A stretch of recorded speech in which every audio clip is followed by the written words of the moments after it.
نمک حرام پیژنی، نمک حرام پیژنی.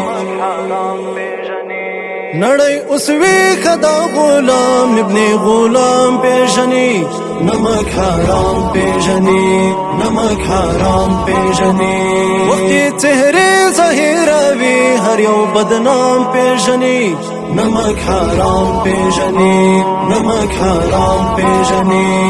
افغانانو پس پیڅلې دین غیرت کړی دی، مونږه جهاد په ناره کړی، مونږ هجرات کړی دی، مونږ پسینو بارود تړلی، مونږ جرأت کړی دی، په شهادت مو ګران امیر سره بیعت کړی دی، د غلامۍ له ژوند مو کرکه او نفرت کړی دی، د مسلمان مو د خپل ځان په څېر عزت کړی دی، مونږ د کفري نظام په جهر بغاوت کړی دی.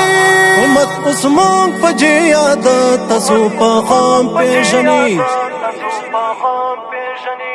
نمک حرام پیژني، نمک حرام پیژني. نړۍ اوس ویښه دا غلام ابن غلام پیژني، نمک حرام پیژني، نمک حرام پیژني. وختي چهرې ظاهروي هر یو بدنام پیژني، نمک حرام پیژني، نمک حرام پیژني.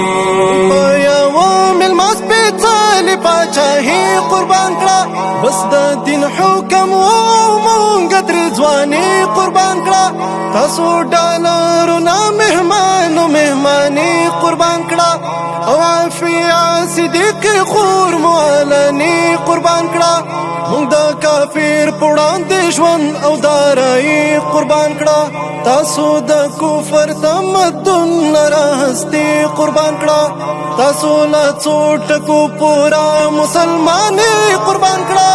دلته هر څوک حقایق پیژني، الزام پیژني،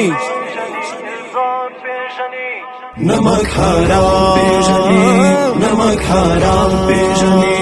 نړۍ اوس ویښه دا غلام ابن غلام پیژني، نمک حرام پیژني، نمک حرام پیژني.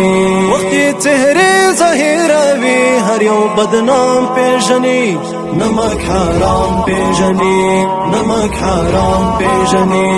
افغانان شول د انګریز روس امریکا غلامان، تاسو اوس هم د لاټ میکالې په قدم یاست روان، مونږ قانوني الهي واحد سپېڅلې قرآن، مونږ د بنده له بندګۍ سره یو ټول عمر وران، تاسو کچکول په غاړه تل ګرځېږئ ځوان چشمان، یاست د بابړې ظالمانو د بنګال مظلومان، منصور درمان بنو بیان کړم درته کوم یو داستان، دنیا وال ستاسو بې ننګیز مونږ ننګ او نام پیژني،